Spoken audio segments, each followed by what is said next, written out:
Hello everyone, welcome to our 5th Cyberwatch series.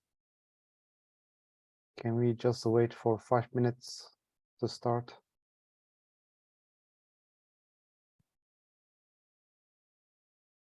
I just need you to wait for 5 minutes to start the webinar.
I'll wait 2 more minutes to begin the webinar.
I think we can start now. So, hello everyone, welcome to our 5th Cyberwatch series. Before the presentation, I'd like to talk a little bit about the major earthquake in Turkey and Syria. As many of you have heard, on 6th of February, Turkey has suffered one of the largest recorded earthquake in its history, affecting 10 different cities, including northern Syria at the same time. We are still shocked by this terrible news, and our thoughts and prayers are with everyone affected by this devastating catastrophe. Unfortunately, even in the face of disaster, it has been determined that threat actors who want to abuse people's goodwill are coveting the aid provided for the disaster area, and threat actors who abuse people's goodwill to help steal donation money, and they also prevent donations from reaching those in need and causing people's trust to be shaken and their desire to help to disappear. The scammers are not only operating from within Turkey and Syria, but are also coveting the money from international community. A fake charity organization was one of the first phishing attacks discovered during this time, and according to researchers' analysis, South Korea comes first with the 49%, Vietnam with 19%, and the US and India 7%, each among the countries targeted by this phishing email. Scammers also try to steal money with the crypto wallets by impersonating humanitarian aid organizations such as UNICEF. So how you can detect this phishings and impersonating fake domains, charity websites? First of all, it's important not to rely on any sources other than the official news outlets in order to access the right information sources and donation channels. But even experienced internet users can fall into the trap as threat actors use phishing attack techniques. They also impersonate the official sources. In particular, fake websites that try to rank high in search using Google Ads can cause the great harm. Also, we are also going to talk about Google Ads in next slides.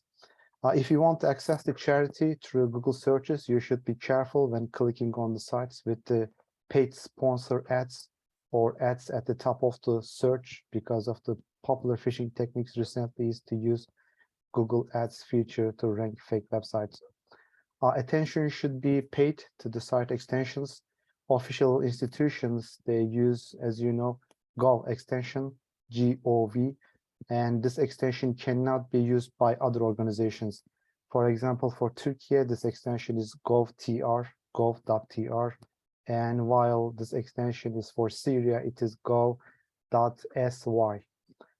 Donation methods that directly asks for your credit cards details or other personal information instead of IBAN may also be an indicator. It is very important not to provide such information to the source that you are not absolutely sure of its accuracy. Phishing websites contain typo squatting in URL addresses or social media accounts in their usernames. Threat actors cannot do the exact same most of the time because the real name is already in use. So they try to mislead the careless eyes with similar names and addresses. Another reason could be to trick people who mistype the URL addresses, which could be an example, an extra letter for misspellings.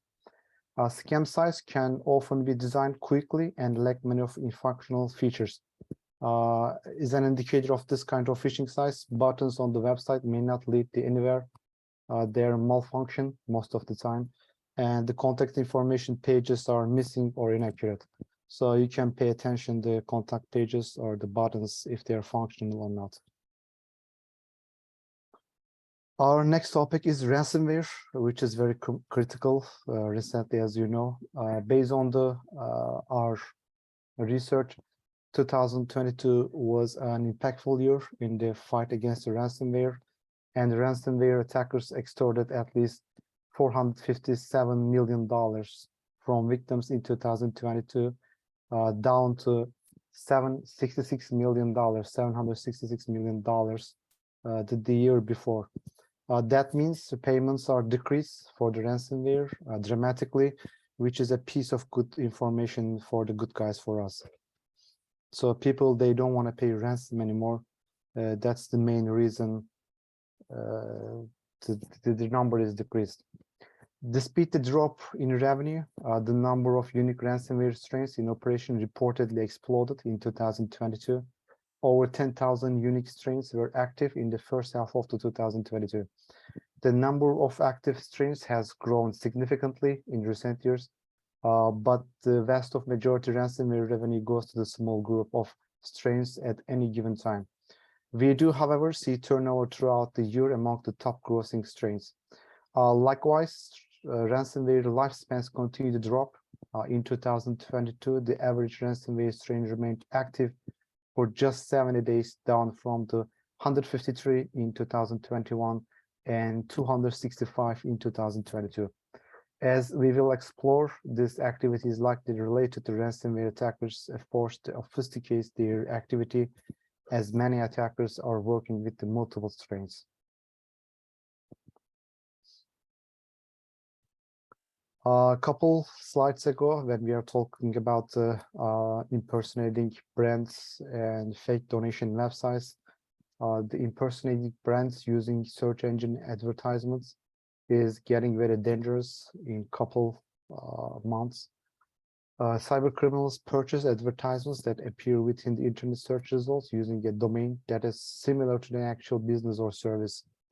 When a user searches for that business or services, such as Telegram, as you can see the example on the screen, they just this advertisements appear at the very top of the search results with the minimum distinction between an advertisement and the actual search results. These advertisements link to the web page that looks identical to the impersonated business official website. In instances where our user is searching for a program to download, and this fraudulent website has a link to download software that is actually a malware. The download page looks like legitimate, and the download itself is named after the program the user intended to download. These advertisements have also been used to impersonate websites involved in finances, particularly cryptocurrencies and exchange platforms. These malicious sites appear to be real criminal actors' access to steal funds. While search engine advertisements are not malicious in nature, it is important to practice caution when accessing websites through the advertised links. So what you can do to protect yourself against this kind of attacks? Before individually, there are some things you can do, and there are some things you can do as an organization. So for individuals, before clicking an advertisement, check the URL to make sure the site is authentic. A malicious domain name may be similar to intended URL, but with typos or misplaced letters. Rather than search for businesses or financial institution, type the business's URL into the internet browser's address bar and to access the official websites directly. Use an ad blocking extension, which is very important when performing internet searches. Most internet browsers allow its user to add extension, including extensions that block advertisements. These ad blockers can be turned on and off within the browser to permit advertisements to certain websites while blocking the advertisements on others. So as organizations, you can do some steps to protect against these attacks. First of all, you use domain protection services to notify businesses when similar domains are registered to prevent domain spoofing. You can also use takedown services if some websites or social media accounts opened by the threat actors similar to your business name. This takedown services immediately take an action and try to take down this website or social media account. You need to educate users about the spoofed websites and importance of confirming destination URLs are correct. And also you need to educate users about where to find legitimate downloads for programs provided for the businesses. Instead of doing their own research and downloading the business, you have to lead them. You have to download the software from this website, which is the legitimate website. So I like to mention about the new threat actor. Actually, this is not new, as you can understand. This threat actor also old, but most of the time when we say new threat actor, we mean this threat actors getting a lot of attention, getting dangerous for the organizations and for the governments most of the time. And No Name is one of them. No Name, actually, this threat actor has gained momentum since May 2022 in conducting DDoS campaigns against Ukraine and the European Union countries, which is that the European Union countries mostly supported Ukraine. That's the reason they targeted. But this group is getting very dangerous recently, especially in January 2023. We are going to see a graphic in the next slides. After APT 28 Fancy Bears, No Name is one of the most active hacker group in the dark web. So that's why I want to bring this group to your attention. Most of the countries they attack is post-Soviet countries like Estonia, Latvia, Lithuania. There are also Poland, Slovakia, and there are some other countries in the Northern Europe, Norway and Finland. Moreover, it's worth mentioning that few attacks against other countries have been observed, namely against the United Kingdom and United States. In addition, in September 2022, the threat actor conducted different kind of attack, namely a web defilement against the Polish Railway Transport Office.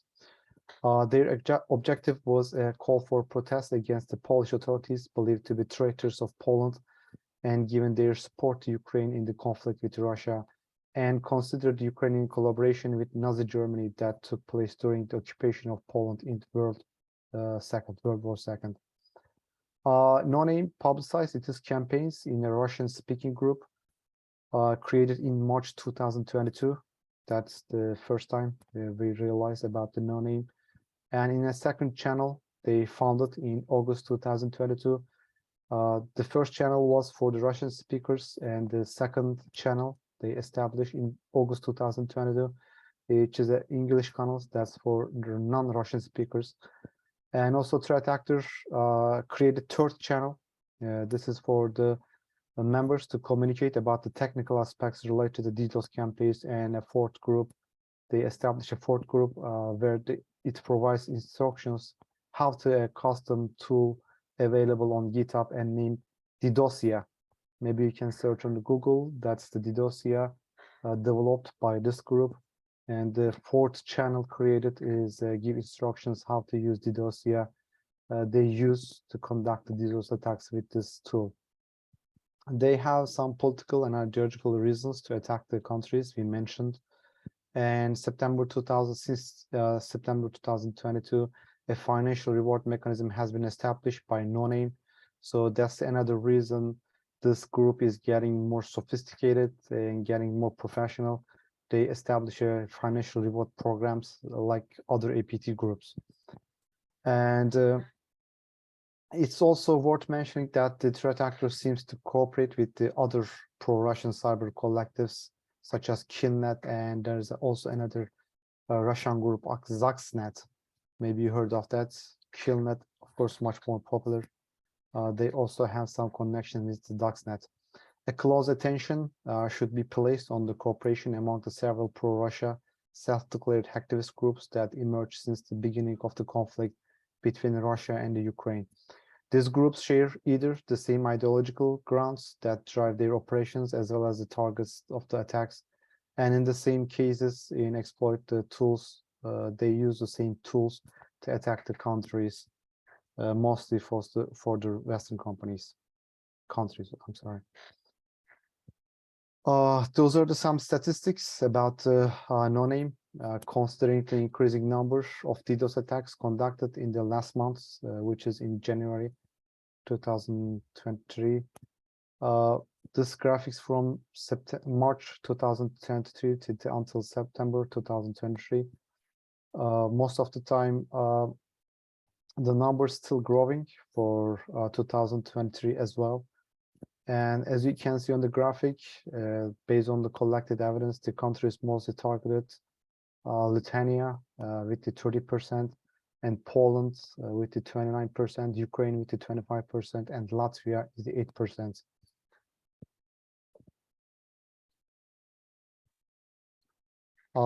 There is one important malwares. There's malware every day, or 10 of thousands malwares every month maybe. But some of them are different and more dangerous than the others. That's the reason I want to bring this malware to your attention. This PlugX malware, we think it's developed by the Chinese threat actors. This stood out as this variant affects the attached removable USB media devices such as floppy, and also thumb or flash drives and additional systems the USB is later plugged into. This malware also hides active files in the USB device using a novel technique that works even on the most recent Windows operating systems at the time of writing this post. This means the malicious files can only be viewed on the Unix-like .nix operating system or by mounting the USB device in forensic tool. We also discovered similar variant of PlugX in VirusTotal that affects the USB devices or copies all Adobe PDF and Microsoft Word files from the host. It places the copies in a hidden folder on the USB device that is created by the malware. Historically, a plug X infection begins by hijacking the known trusted digitally signed software application that's a load an actor created encrypted payload. This technique has been used since 2010, and it is listed the Mitra attack technique as a hijack execution flow DLL side loading. And the ID number is for that T1574.002, and the sub technique is T1574. In this case, the threat actor decided to hijack the popular free open source debugging tool for Windows called X64DBG, which is used by the malware analyzer reverse engineering community. And this X64DBG application are digitally signed by the open source developer Dungeon Ojaliv. The developers of this tool offers two types of debugger application. One of them is X64 for 6-bit applications and X62 for the 32-bit applications. In this case, the actors use X32DBG.exe, which is the 32-bit debugger of X64DBG. Upon execution of X32DBG.exe, Microsoft Windows will attempt to resolve any dependency files necessary to run application. That search starts locally in current working directory. If found, the necessary files are loaded and executed. There is also X32bridge.dll is a Windows dynamic linked library dependency file of the X32DBG.exe. A legitimate X32bridge.dll also carries the same digital signature. In this case, the file is not signed. Once it's loaded and decrypted in the memory, the malware infects the host and any removable USB devices attached with the plug X malware. As you can see on the figure 1, plug X DLL site loading the using X64DBG.dll hijacking. There is also one cyber attack campaign named Roaming Mantis. This is also not new, I can say, but this is also got a lot of attention in January. That's the reason this cyber campaign in the slide. Roaming Mantis is well known as a long-term cyber attack campaign that uses malicious Android package APK files to control the infected Android devices, and they also steal the device information. It also uses the phishing pages to steal user credentials with a strong financial motivation. Recently, we observed a DNS changer function used for getting the Wi-Fi routers and the undertaking DNS hijacking. So this attack was old, but recently what we realized, this attack adapted the DNS changer function. That's why this attack important for us. This was nearly implemented in the known Android malware, as you can see on the screen, Vrobo.o or agent.eq, also known as Moco and Xloader, which was the main malware used in the campaign. Back in 2018, Roaming Mantis activities targeting the Asian region, including Japan, South Korea, and Taiwan. At that time, the criminals compromised Wi-Fi routers for use in the DNS hijacking, which is a very effective technique at that time. It was identified as serious issues in both Japan and South Korea. Through rogue DNS servers, all users accessing a compromised router were redirected to malicious landing page. And from mid-2019 until 2022, the criminals mainly used smishing instead of DNS hijacking to deliver the malicious URL as their landscape. This landing page identified the user's device platform to provide malicious APK files for Android or redirected to phishing pages for iOS. Checking the code of the DNS changer, it seems to be using default admin ID and passwords such as admin, which is the most common combination for admin credentials. And finally, the DNS changer generates the URL query with the rogue DNS IPs to compromise the DNS settings of the Wi-Fi router, depending on the model as the following actions. We believe that the discovery of this new DNS changer implementation is very important in terms of security. The attacker can use it to manage all communications from devices using compromised Wi-Fi router with the rogue DNS settings. For instance, the attacker can redirect the malicious host and interfere with the security products updates. Users can connect infected Android devices to free public Wi-Fi's. That's another reason free public Wi-Fi's are very dangerous to connect. In such places, cafes, bars, libraries, hotels, or shopping malls, or airports sometimes. When connected to target Wi-Fi model with vulnerability settings, the Android malware will compromise the router and affect other devices as well. As a result, it's capable of spreading widely in the targeted regions. The main target regions of the DNS changer were mainly, as we talk about, South Korea. However, the attackers not only targeted South Korea, but also France, Japan, Germany, the United States, Taiwan, and Turkey, and of course the other countries. The countries I mentioned are the most targeted countries, but these attacks are not limited with these countries, and other regions are also affected by these attacks. Smishing has been observed to be the main initial infection methods in these regions, except South Korea. True, we should keep in mind the criminals may update the DNS changer function to target Wi-Fi routers in those regions in near future.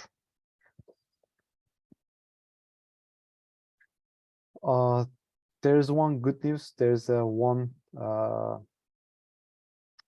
exploitation or sophisticated scheme, we call it Westflux. Westflux is taken down by the security researchers at SOCRadar.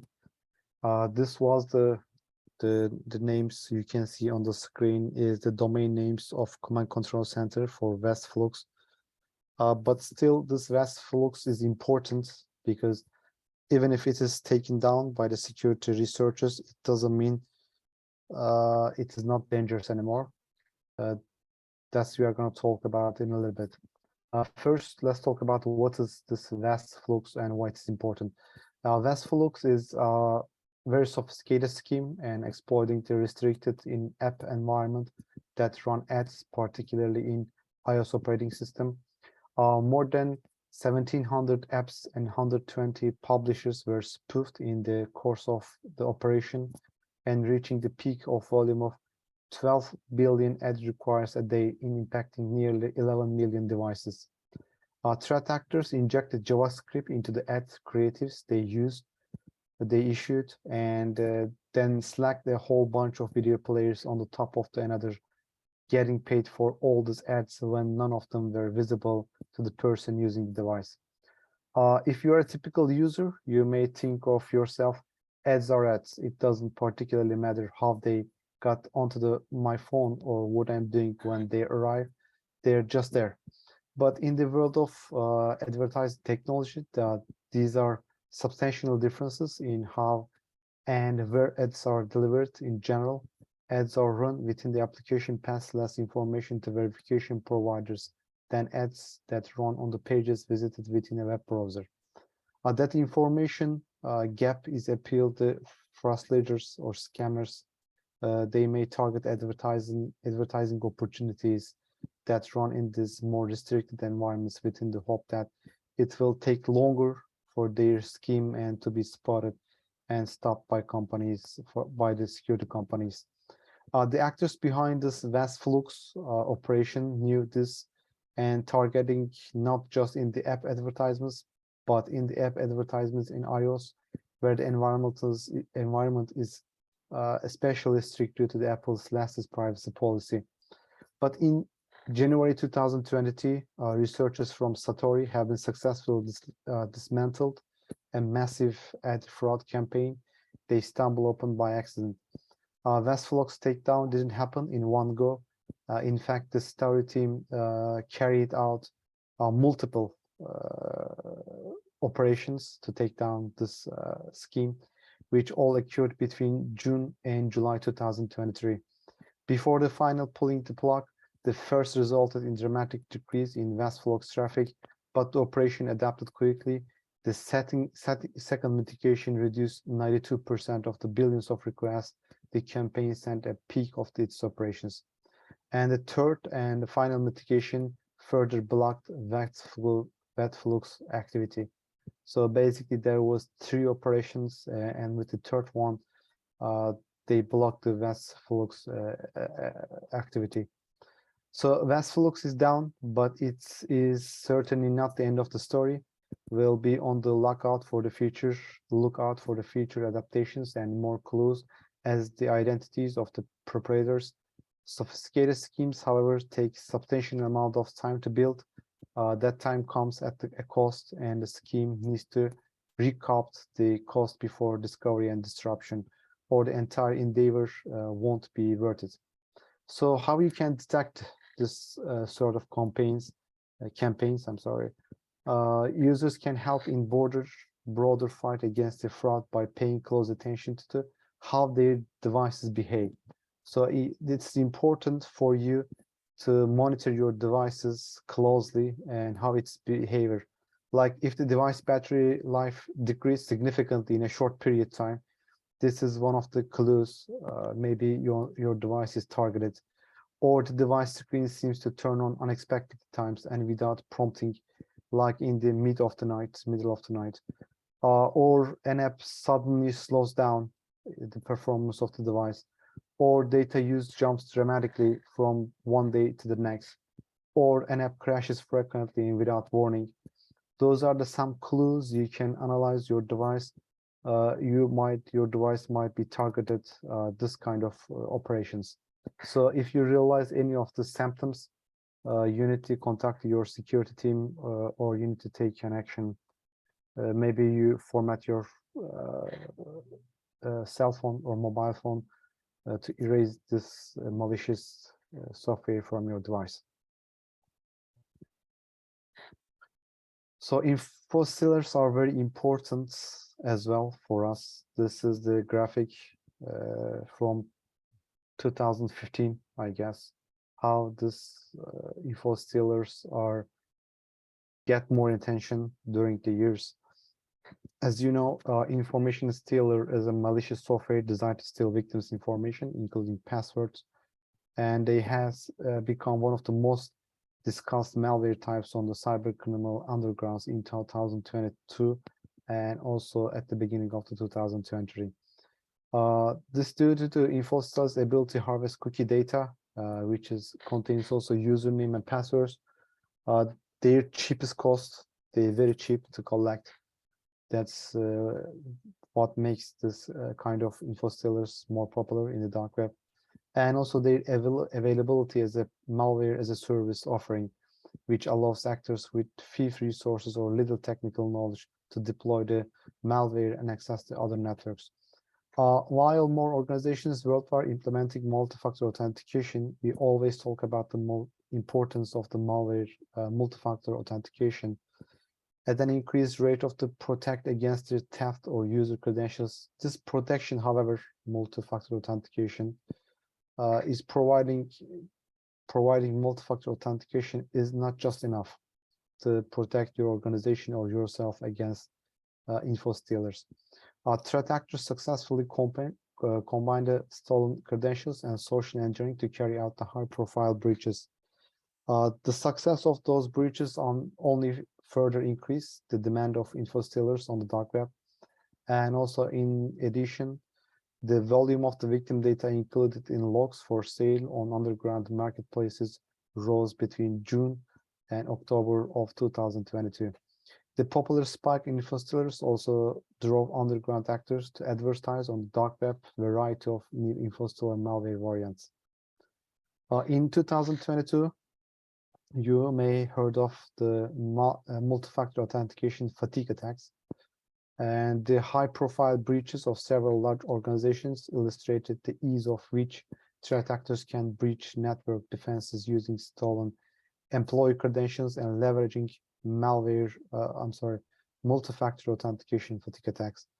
Multi-factor authentication fatigue attacks involve repeated attempts to log on to the multi-factor authentication enabled account using stolen credentials, thereby bombarding a potential victim with a multi-factor authentication push request. In such scenarios, some MFA request recipients accept MFA requests to stop the requests from appearing on the connected devices, unknowingly granting criminal access to the now victims' systems. In one of the such attack, threat actors also use the popular messaging apps to contact the victims. Most of the time they call it this popular messaging app is a Slack. IT departments, they impersonate the IT departments. That's how they connect the employees. And again, they use the social engineering to victim into the accepting multi-factor authentication request. So what we expect in the future about this kind of info stealers, we expect shift towards private sales for quality logs. Private log sales, which are common on the dark web forums, usually involve sellers fostering a relationship with the trusted buyers who are willing to pay a little more than buyers on open marketplaces. Often, sellers offer the best logs to trust buyers first to sell the remaining logs on marketplaces' general pages. While we expect marketplaces selling info stealers obtain logs to continue the drive, the ever-increasing volume of the stolen data available on the forums will lead to the highest quality logs inevitably become harder to find as trusted buyers begin to obtain high-value logs through the private sales. So most of the time, this info stealers, you can find it on the dark web, but most of the time, these hackers are stealing the same information and again and again. This makes hard for the organizations find the true info stealers through stolen credentials. So in the near future, we are expecting the private sales about this info stealers, and finding the trusted sellers, it is not easy, to be honest. So one other thing I want to draw your attention is the insider threats. Insider threats are increasing. This kind of threats. It is very important. It was important before. It is important. It's even more important now because, as you know, most of the threat actors, they're offering a very high amount of money to the insiders to get an initial access. So most of the time we are paid by our organizations or companies as a standard salary. So, but these threat actors offering a lot of amount of money, like astronomical numbers sometimes. So most of the insiders, they just give one initial access to these threat actors, and these threat actors, if they get access and get a payment for the ransomware from that organization, they pay also some percent of their ransom, they get to the insider threats as their contribution. So insider threats are a serious and growing problem. Again, according to recent research, malicious employees contribute to the 20% of incidents and the attacks that insiders are involved in are on the average 10 times larger than those conducted by external actors. So 20%, you can think about all attacks to the organizations. 20% of these attacks are successful because of the insider threats. This 20% is, I believe, it's a very high number. When we talk about insider threats, it's important to understand that there's more than one type of malicious insiders, and broadly we can categorize them in three main categories. One of them is insiders threats. They're motivated by the financial gains. In current economic climate, employees can be nudged into the malicious activity by threat groups. For example, the threat group Lapsus infamously posted a recruitment call for help from employees in telecom companies. As you can see on the screen, this is an advertisement from the Lapsus group. They made this advertisement, offering money in exchange for information. There's also another category. One of the other categories, lunars and opportunistic threat actors. These are hard to spot insiders who use their privileged position in the network to harm company. While they are statistically less common, they can have a severe impact on an organization when they do strike. For example, the New York Post employee who took an X to the company's reputation recently by posting offensive message on its corporate Twitter account.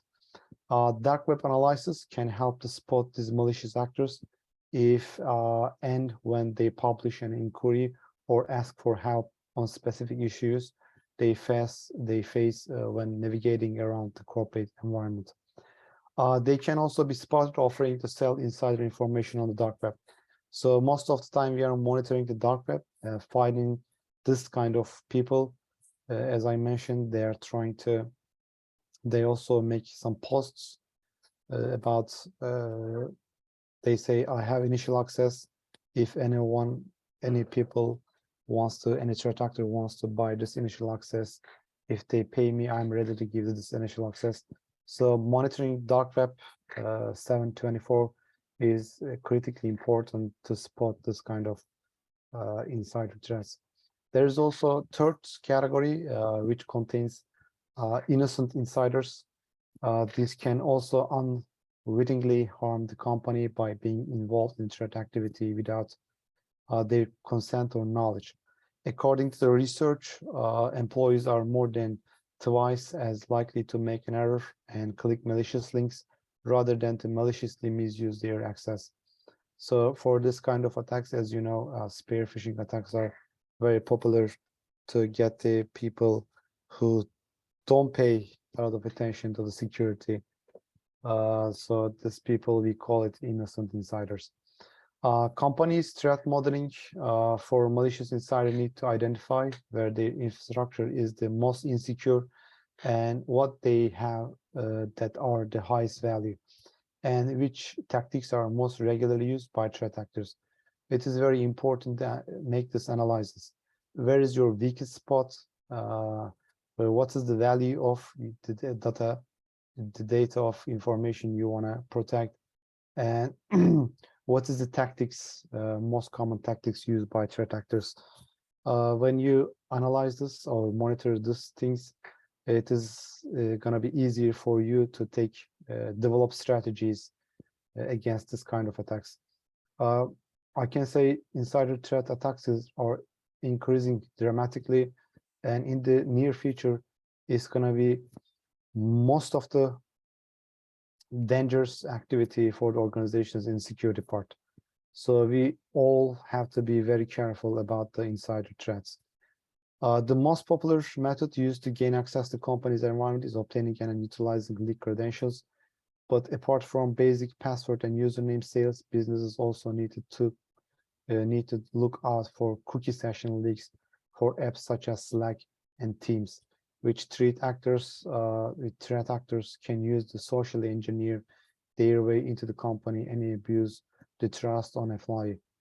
We mentioned about the Slack before.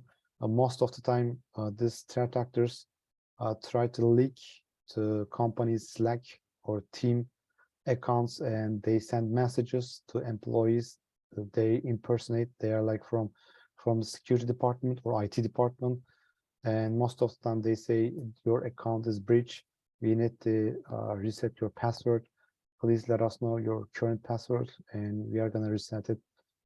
Since they are inside the company's Slack, most of the people, of course, have no chance but trust the message center. So it is very important to use also multi-factor authentication for your communication systems like Slack and Teams. Another aspect that companies need to be conscious of are trigger events that increase the likelihood of company being targeted for attack. For example, if an oil company is set to announce its annual revenue during the cost of living crisis, the organization must assess the anonymity level from employees, ex-employees, and outsiders reacting to the announcements. The revenue reveal in this example is a potential trigger event requiring the business to be particularly diligent in monitoring the dark web for any chatter around the company before, during, and after the event. In cases like this one, as you can see on the screen, like insider threats, companies must ask themselves whether they should implement extra defenses or apportion additional resources.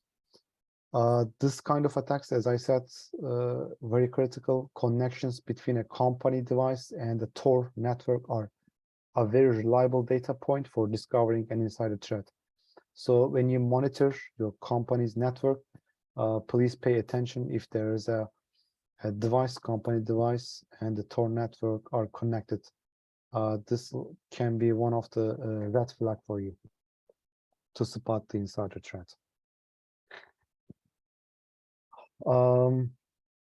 There's also, this is my last slide, I guess. There is also one analyze from December 2022 to February 2023.